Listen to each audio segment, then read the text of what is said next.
Welcome into 11 Personnel presented by Monticello Bank. I'm Nick Roush. He's Adam Luckett. It's the 300th edition of 11 Personnel. We're excited here to talk a little Kentucky football with you today as spring practice gets underway next week. But before we get into all of the pleasantries and a little Kentucky football talk and everything else in between, we have some breaking news before the show begins. Because Adam Luckett's Cincinnati Bengals do not want all-pro edge rushers on their team. They would rather sign all of the receivers than keep the best edge in the NFL. Mr. Luckett, how do you speak for yourself and your team? I would be a little nervous if the Steelers weren't allergic to quarterback play. So I'm doing okay. Um, doing okay. I think I always thought if you're gonna sign T Higgins, like you probably have to trade Hendrickson. Like I think to me that's like the trade off. So I think that's probably what's gonna happen. And so they're gonna have a brand new defense. They'll have a couple free agents and then a lot of young guys, and we'll see what Al Golden can do. But correct me if I'm wrong. Isn't edge rusher the hardest position to find in football? That and quarterback? I wouldn't say it's the hardest. I think it's the most valuable, but there's a lot of good pass rushers out there. Are there a lot of Trey Hendricksons out there? You can go find another one for your I mean, defense? just look at the division. How many are in the division? Like they got like five of them that can go absolutely go. I do think it's funny that I don't not funny, but at least they have taken the stance that we have Joe Burrow. We're just going all in on offense. We don't really care about anything else. Well, Just give they're him pass doing. catchers. I don't think that's always that wasn't always the plan, but I think they have shifted into that now. They are. It's the Indianapolis Colts with Peyton Manning blueprint. That's exactly what it is. We're going to pay these receivers. We're going to pay the quarterback. And when they're healthy, we're going to be hell on wheels on offense. And we're just going to need to force turnovers and rush the passer on defense. And I think that is the plan moving forward. I'm sure T. Higgins will be healthy on the franchise tag. No way he's missing any games if he doesn't get a long-term deal signed. Well, I don't think he's going to play on the tag. So I think that is. I think this Hendrickson news now. I think that's part. Part of it, yeah. The kind of the Yeah, precursor to it. Yeah, I yeah. don't want to talk about my Steelers because they're probably re-signing one of those garbage quarterbacks they have. So, You but I don't want did Sam Darnold. I, no. I need I need Aaron Rodgers in terrible Talland. Like I need air. I mean, Aaron Rodgers would be. I think he might be less Pittsburgh Steelery than Russell Wilson, but at least he could still make George Pickens happy. Like I think he still has that in the tank. But their offensive line isn't great. He would just get killed back there. So yeah, optimism not high, but we're not here to talk about the National Football League and all the offseason transactions.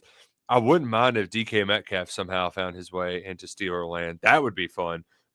That's the guy that everybody who needs a pass catcher should want to get.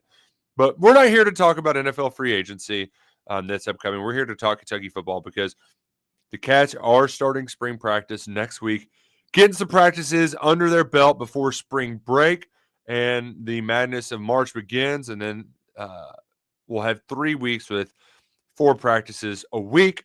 We got to talk about that. Some of Mitch Barnhart's comments. Vince Marrow's back in the news. But first, need to tell you about our good friends at Monticello Bank, proud presenting sponsors of 11 Personnel. We couldn't be here without our neighbors at Monticello Bank. They've been good neighbors in the Commonwealth for more than 125 years. They've got 20 locations in 14 counties across Kentucky.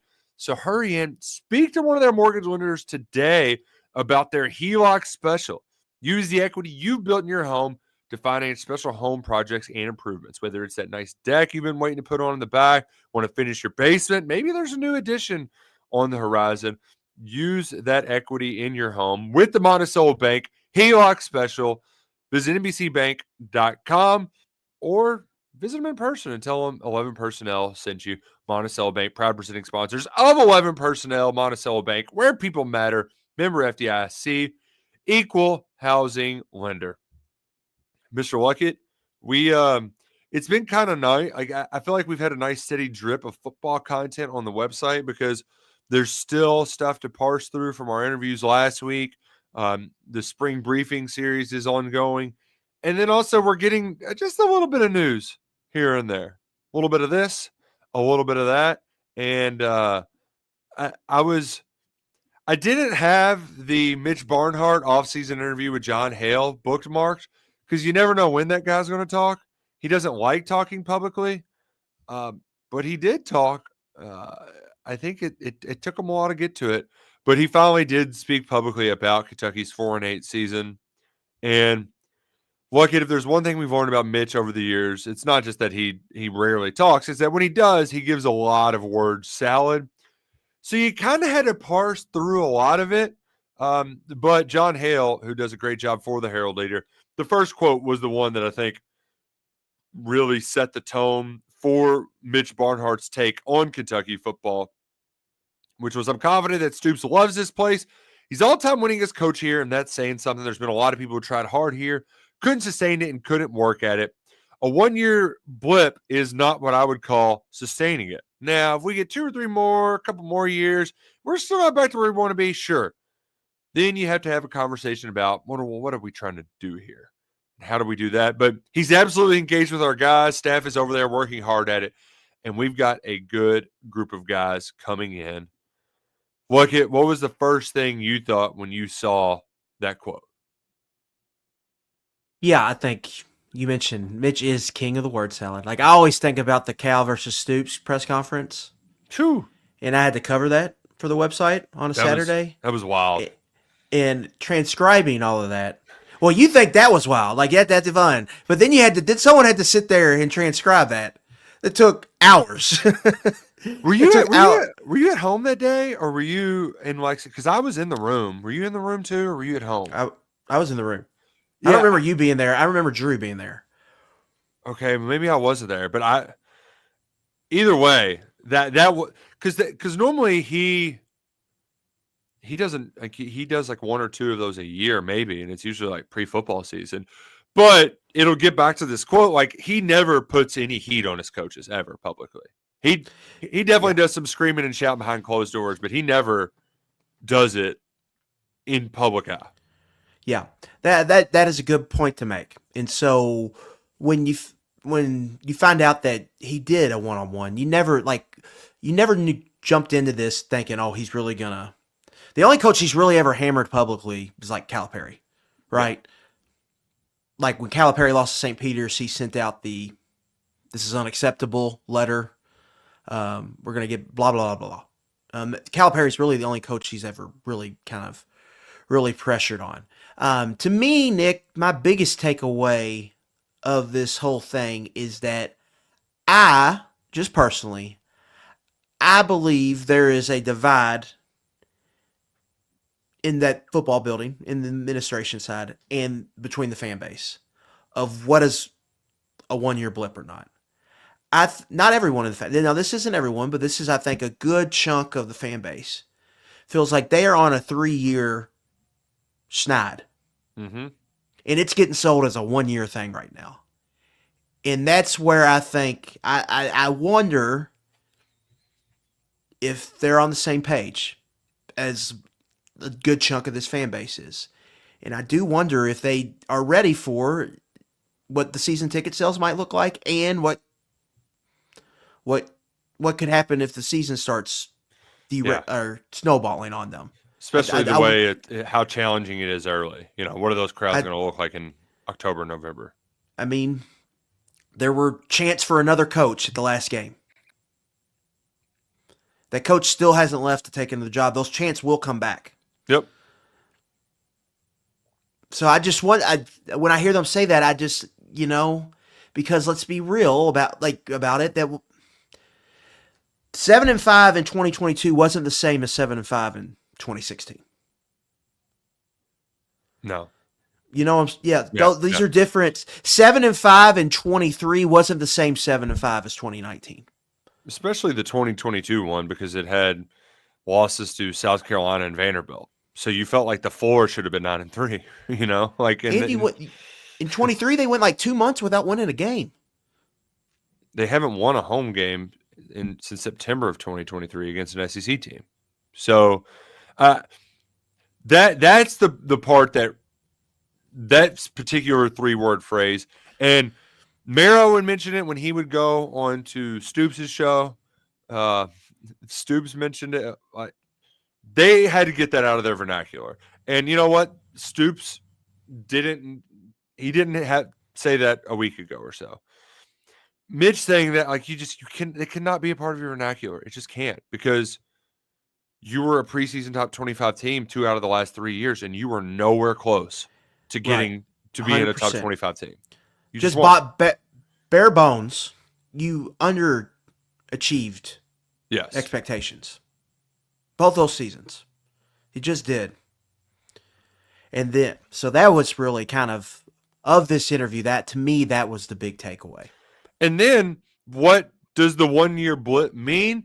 Well, not only is it agitating, but I think he made it abundantly clear that his leash for Mark Stoops is a lot longer than many fans' leash, who have just grown fatigued of Mark Stoops, period. But even from the more realistic, it goes back to something you said often last year when it was will they get rid of him? Will they not get rid of him? A lot of folks were like, well, he's earned a year, but if he has 2 bad years, he's done. They're only taking $9 million off the buyout, which is a lot of money. But in the grand scheme of things, is it that much money? And that was the point that you made often last year. Is what's the difference? It's like 15% if you do the numbers. If you just do a percentage, you're taking 15% off this huge chunk of change. Now, something that might be different that you could factor in is a lot of these assistant coach contracts expire. Well, I know at least of one that we're going to get to expires after this year. But maybe their buyouts are lesser too after another year. So maybe it's more like, instead of a $50 million total price tag, it's closer to $35 million total price tag. Yeah, but to me, it just feels like the ball is in Stoops' court. So now, how does that change? To me, Nick, like, the record is not as important as the product on the field. Like they've got to. The record is not they've got to pass the eye test this year, I think, in a pretty big way. Where I think in the last couple of years, people have been really disappointed. The standard has not been the standard. In certain ways, how they have operated on the field, I think people have been not very happy with what they're seeing from the football team here. Now, I will point out that Mitch he gave kind of the Mingione defense here. Mm-hmm. In that, I think when he's talked about like the philosophy change, like anybody's fault Kentucky baseball, they just said we're going portal, and it allowed him to flip that. 2 different sports, but that's what happened. And he says, I think in the new world that we're in, it changes so rapidly that you can stumble, but you can also recover.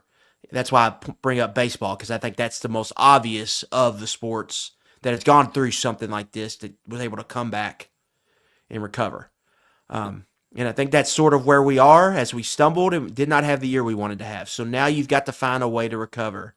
And I think the staff has done a really, really good job of going out and finding the balance between the experience that you try and gain out of the portal and the ability to grow with some young people coming in. And so we'll see if this little move that they've done, how that pays off. But again, the ball's in Mark Stoops' court. Kentucky still owes him a lot of money.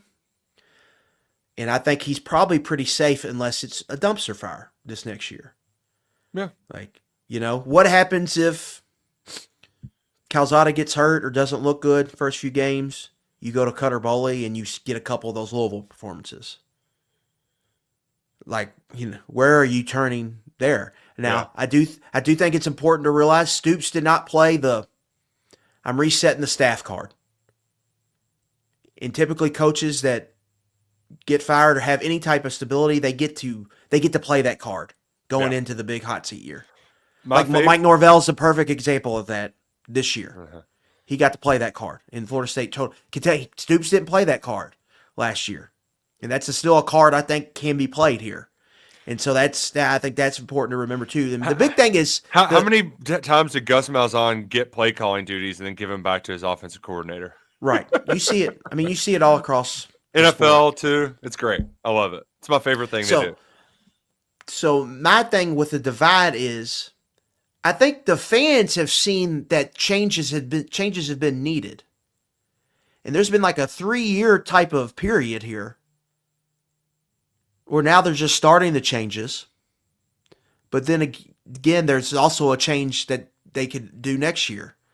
So I'll just be interested to see how that plays out, because again, I don't think it was a 1-year blip, and they keep throwing out the bowl streak.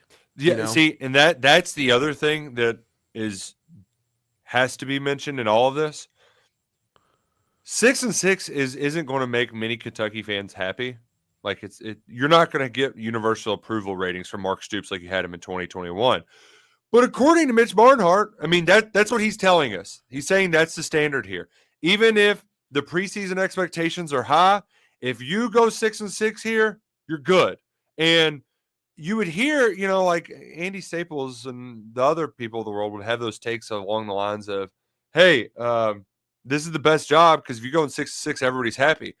Not everybody was happy, but that statement was true, at least in regarding to Mitch Barnhart. I mean, he's back. He's telling us that right now, that, hey, if you just go to the postseason here, you're good.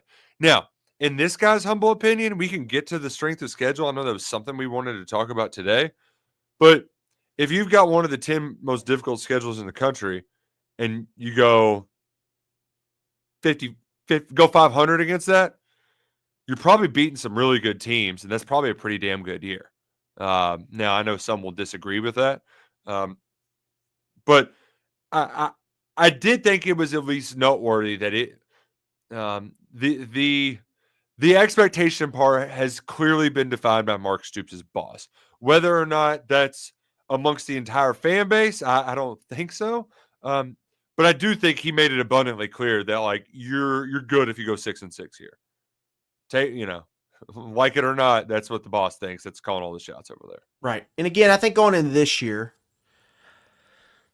I think it's more important what it looks like than what the record is. Like, I think this fan base is smart enough to know what they're dealing with right now.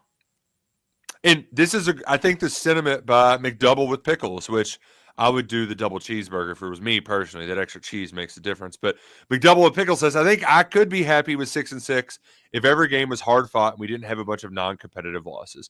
And that goes back to what you mentioned earlier. I mean, we're not stupid. We know bad football when we see it.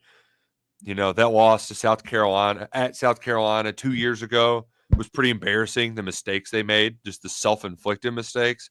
And that's the kind of stuff, the beating themselves. Like that was a trend early on. But last year, it was just no showing, not being able to tackle or block. So getting rid of those no-shows and playing sound football, getting back to that's the message this offseason.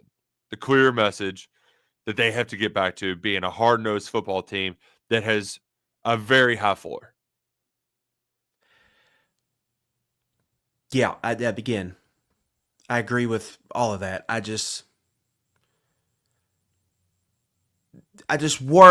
They really need to be on the same page with the fan base. That's really my only. I think it's really important in this year, and I think Stoops' press conference. I think he did a really good job. I think he really nailed that messaging.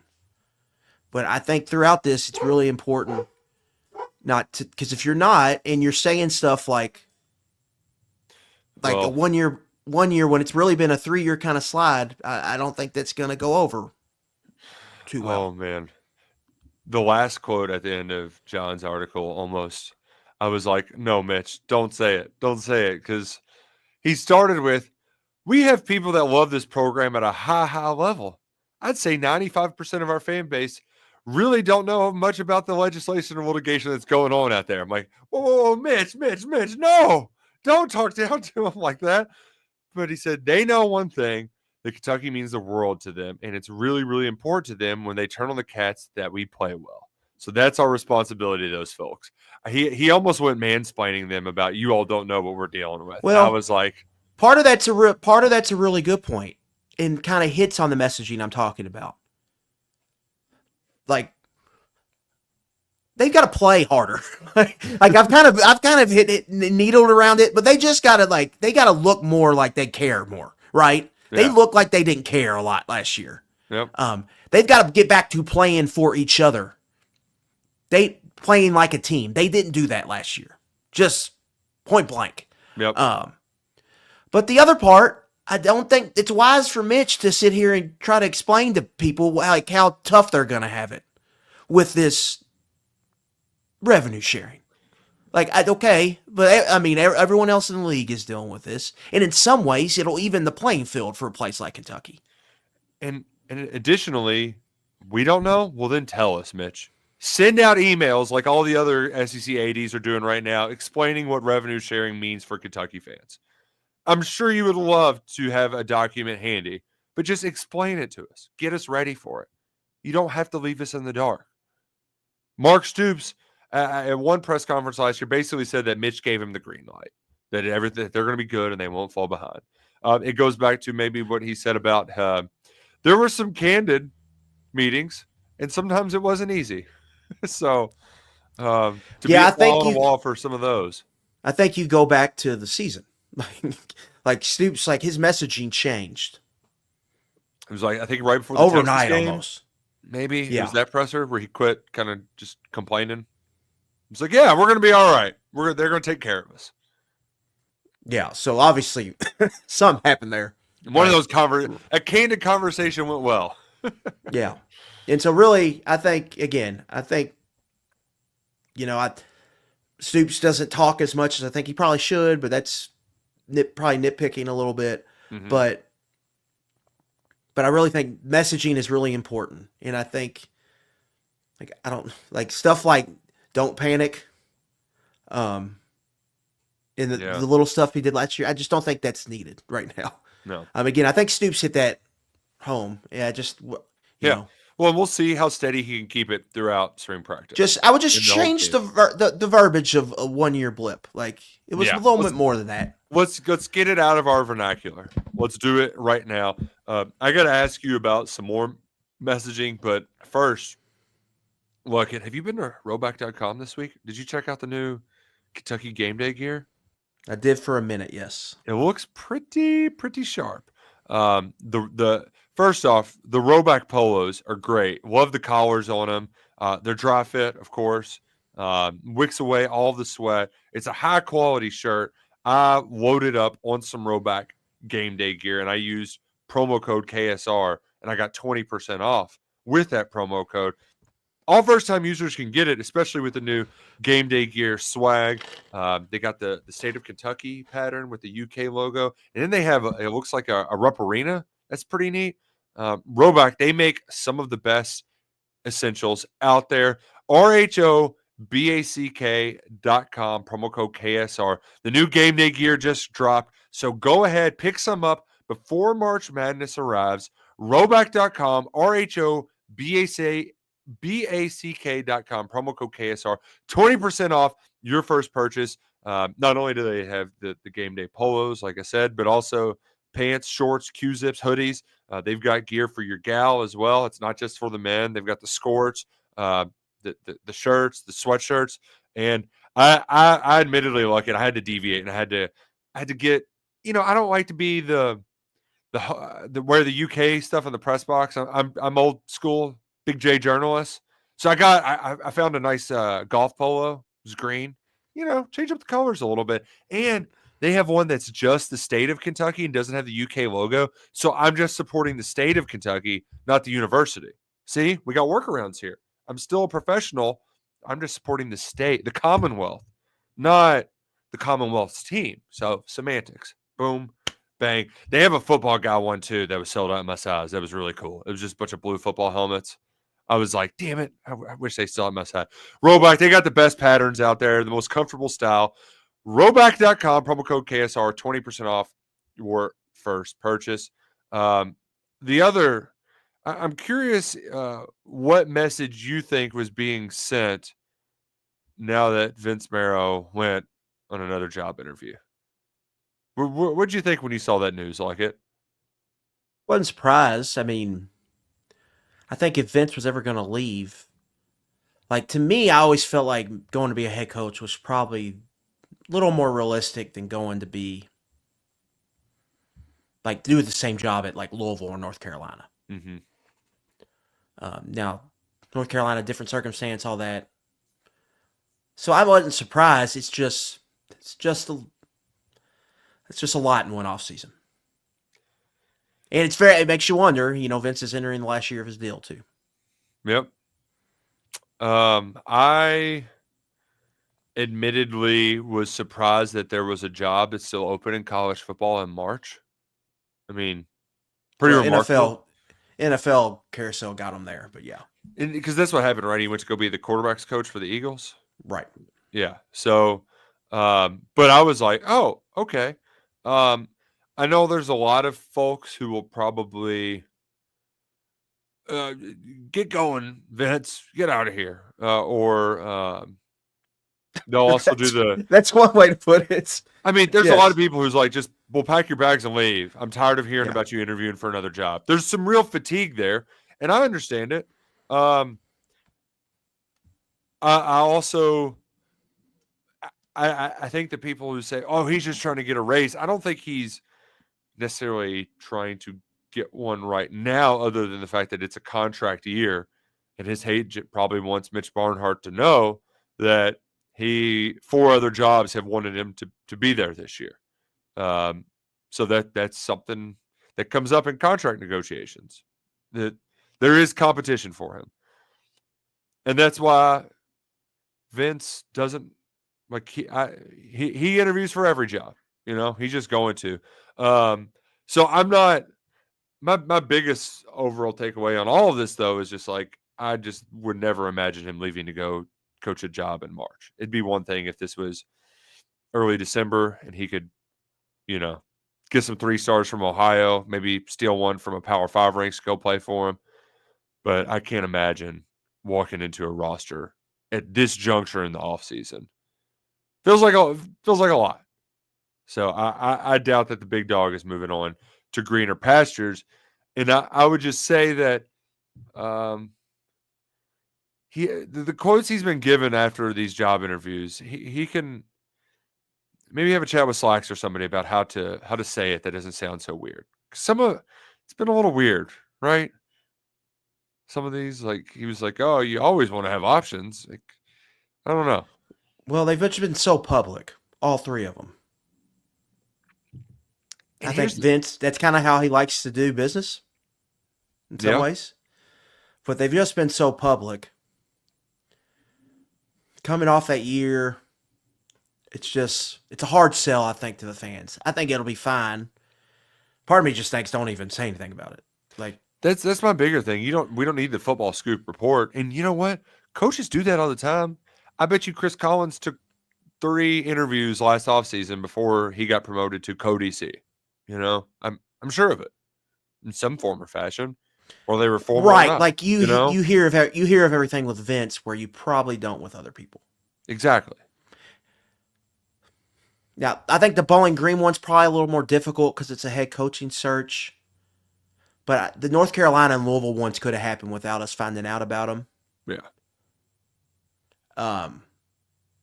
So yeah, I think that's a fair point, but that's a lot of this is just to me who Vince.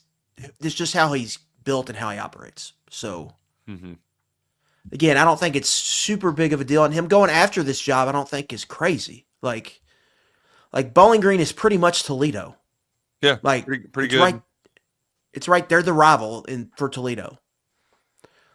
If he wanted to be a head coach, this is probably the job to take now. Yeah. The problem is it's not 2014, 2015 anymore. The pay is so different.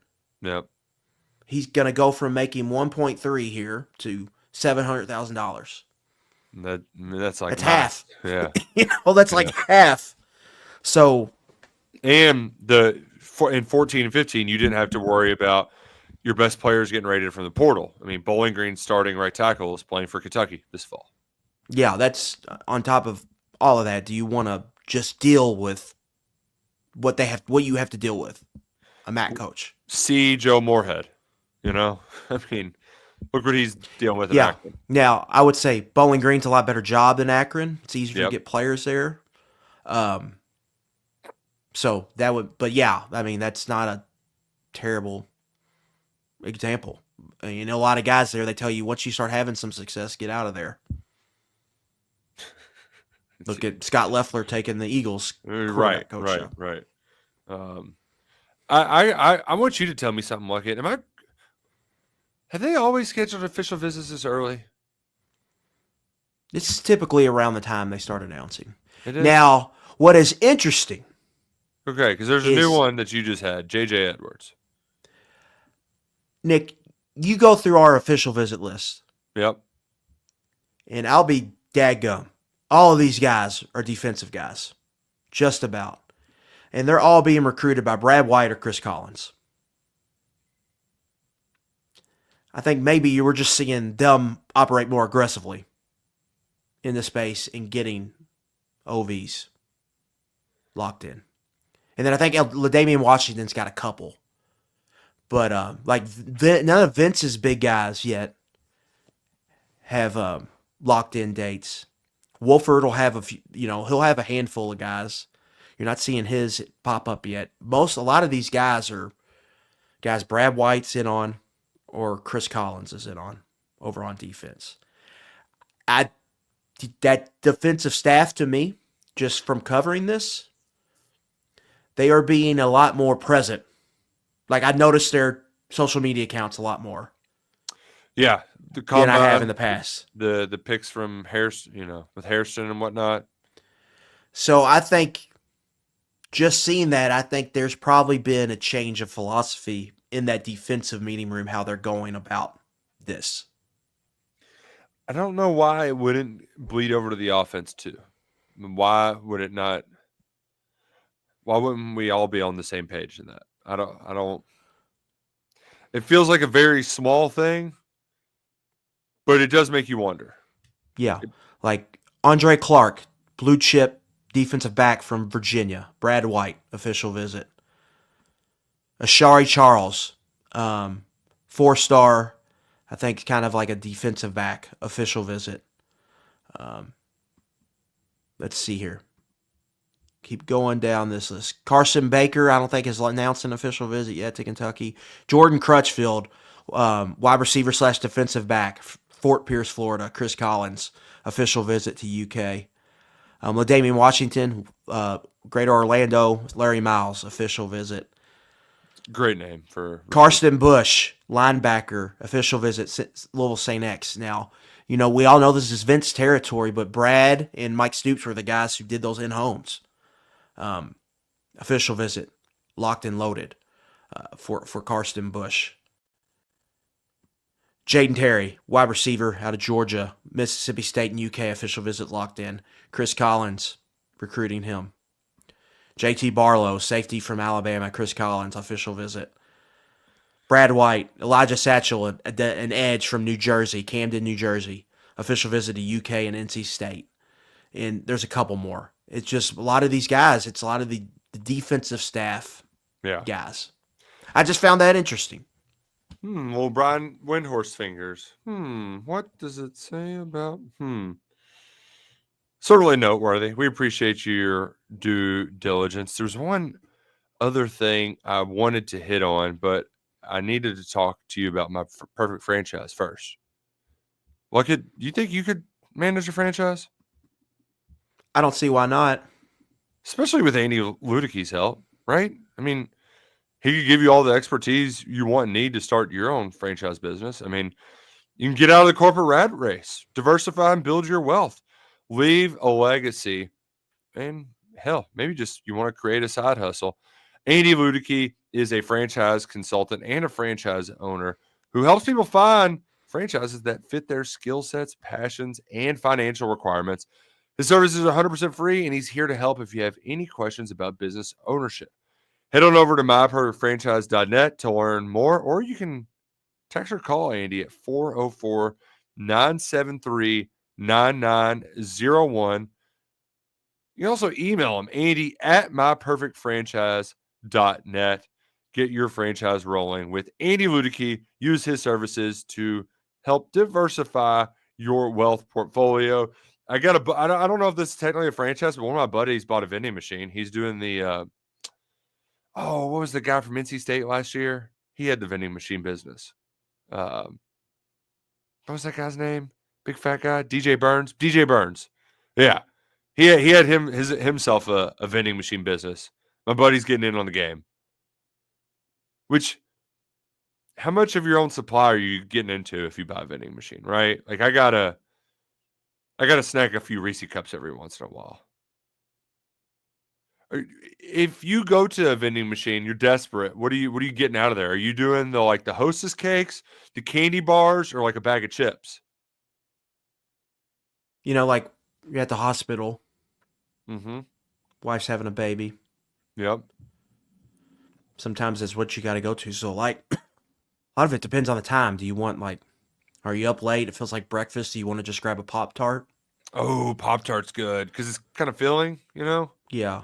A lot of people like honey buns. I don't like honey buns, but that's a popular vending machine snack. Or do you just want to, grab a Snickers for the road? Grab some M&Ms for the road?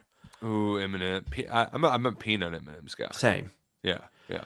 I like peanut butter M&Ms, probably the best, but you're not finding those in a vending machine. Right. Same with the pretzels. It's not like a pretzel in there. It's just like a salty goodness. I like those quite a bit too. That was a nice addition to the M&M game. And then if you work I remember when I worked in a warehouse,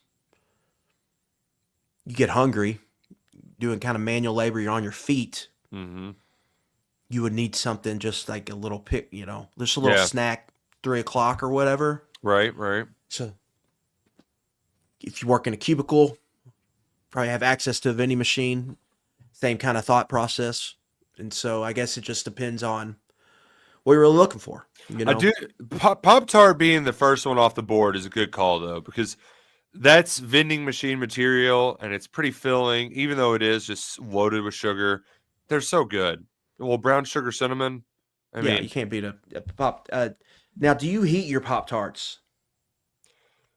It's like I tell myself that I'm doing good eating by not having them in my house. And we can't buy them because they're.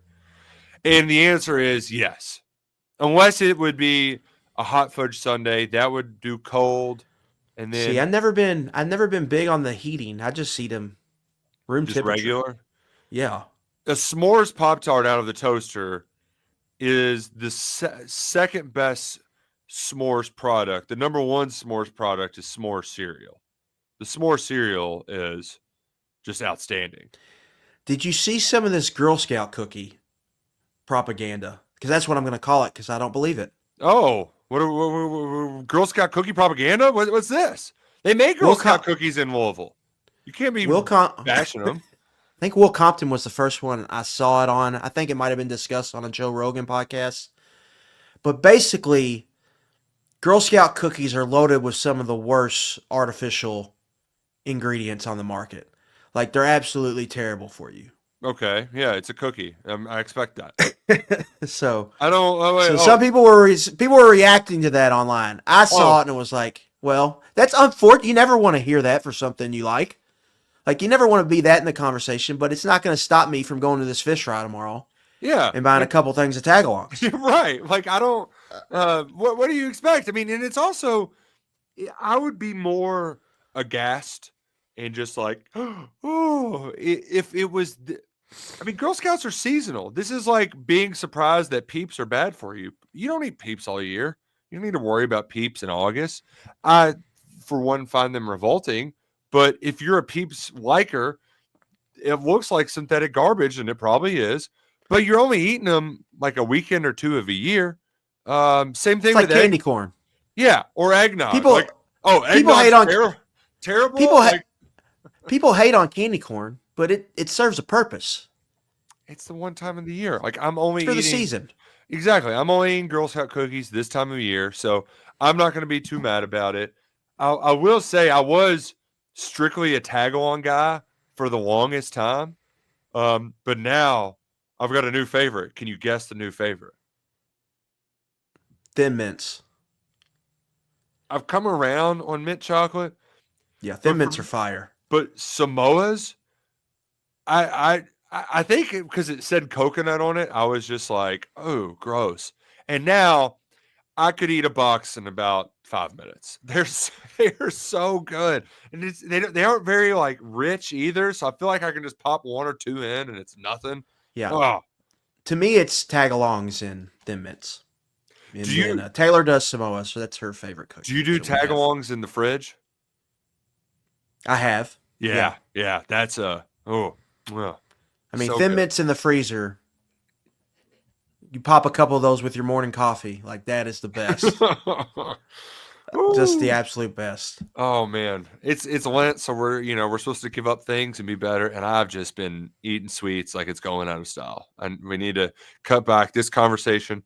It's not helping me out at all. I did want to say a few more things before we end the show. We've had the initial SP Plus ratings come out, Luckett, which means we also have SP Plus strength of schedule. Uh, I don't think anybody would be that shocked to see that Kentucky has the eighth most difficult schedule in college football this year because the schedule is basically the same, right? You just flip the opponents. Most teams, there wasn't any sort of big significant drop off with many of them. I think Ole Miss might be the exception, but you still don't expect them to take this enormous leap backwards. And with some of them, they might be even better, like South Carolina, Florida with DJ Lagway in year two, Louisville with Miller Moss at quarterback. So uh, I think of all of those, it was just seeing that. I know that there are a lot of people who jumped off the season ticket bandwagon, and I get it. Price is going up. You're mad about it. Totally get it. But the team's coming to the Crow. You got 7, 8, 9 plus Florida at like 13 or something. So you're going to see some good football teams at Kroger Field this fall. So as challenging as it may be, at least you get to take some swing on those teams at home. And that's probably why Kentucky's got the 8th ranked schedule instead of, the 4th or 5th. Yeah, I think just in general, like we've mentioned earlier in the podcast, this fan base is smart. They know what they're getting into or what Kentucky's getting into this year. The Texas Tennessee October stretch is just like you just love it, right? Like Arch Manning's coming to town. Texas for the first time ever is coming to Lexington during Keeneland season. And then you've got Tennessee on top of that. That's just a fun back-to-back weekend there. Where it gets interesting to me is those two home games in November. Like, what does it look like? What is that stadium like? This is a conversation I used to hate having because I thought it was a bunch of bullshit, just bluntly. But I think it's going into this year. I think it's something to worry about. Like Nick, will they have won an SEC game by that point? Right? Will they have beaten Ole Miss, Texas, or Tennessee at home?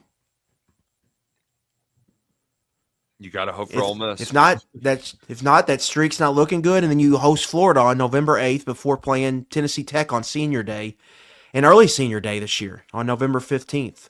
It's just what are those kind of crowds and what does that situation look like at home? So that would be interesting. I think it's probably good for them. They play 3 home games early. Again, that we talked about this. That Ole Miss game is very, very big for them early in the year. I wasn't necessarily surprised, but I found it interesting that the only teams ranked lower than Kentucky in the SEC and the SP Plus rankings are Mississippi State and Vanderbilt, and they both have schedules that are just a couple notches higher than Kentucky when it comes to difficulty. So, right, if you're one of just think about it. Like if you're one of the lower ranked teams, and you don't get to play yourself. Yeah. So just by that, you're going to have a tougher schedule than probably the teams above you in the league. I admittedly, though, am a little exhausted from scheduling just because with all the chatter with Louisville fans and their terrible ACC basketball conference. And then look at how great did it feel today to write your last SEC tiebreaker scenario? Well, like you got to think Louisville. This is where they're most comfortable. This is just back to CUSA days. They feel like they're in the Metro again. So they have gotten some swagger back from this. Like it feels like old times. Like we're going to play Charlotte. Big game against Charlotte this weekend at Freedom Hall. So that's just what it feels like. Like they're just back, they're like in their comfort zone. So that's all that is. I saw on this date, Louisville beats Charlotte to win their first ever CUSA title. And I cackled. Oh, man. The Charlotte 49ers playing on WDRB and the UPN. Oh, yeah. How precious. Yeah. So cute. So they just feel comfortable. Tiebreaker stuff, I love that stuff. Like that is very much my wheelhouse. So I enjoyed that. Now it's over. I'll get to find some weird tournament thing to write about. We got conference tournament championships coming up though, so that's going to be exciting. I'm looking forward to that. We will have spring football next week, which means a lot of football recaps and stuff. I don't know how interested everybody else is going to be in that now that the SEC tournament will be started, but I can say pretty confidently we're probably going to do this podcast not on Thursday next week. Probably going to be a Wednesday show, I would imagine. So just plan accordingly. Why? Is there something going on? Cats might be playing at this time next week, so there's still some of that yet to be determined. We'll find out about that on Sunday. But before we do go, wanted to say this is episode 300, and I don't need to get super duper sappy, but a lot of people flame out after 300, so like it's been a pleasure doing these pods with you. I'm glad we've been able to team up for this long. But hey, as Mark Stoops would say, we're just getting started, bro. We've reached offensive line weight in podcast episodes. It's been a long journey, a lot of peanut butter and jelly sandwiches, but we got it over the finish line. Now can we get to a ton? That's the next big benchmark. Yeah, or a half ton. At least get or a quarter of a ton, I guess, because ton's 2,000. So let's get up to a quarter ton. We'll work on that. We appreciate all of you who've tuned in. I know there was some kind words in the chat about we're their favorite show and all that. It really is fun just sitting here and getting to talk ball with all of y'all. It feels like you're a part of the family. So we appreciate your support throughout, even when things can be a little bit bleak and it's just early March and you're like, Kentucky football. Oh, we'll find it for you. We're always excited to talk some football, and we aren't going anywhere. So we appreciate you joining us for all this ride. You too, Matty G. Even if you show up late, go back and listen to the audio or just rewind the tape here on the YouTubes. But it's been a lot of fun. He's Adam Luckett. I'm Nick Roush. This has been 11 Personnel.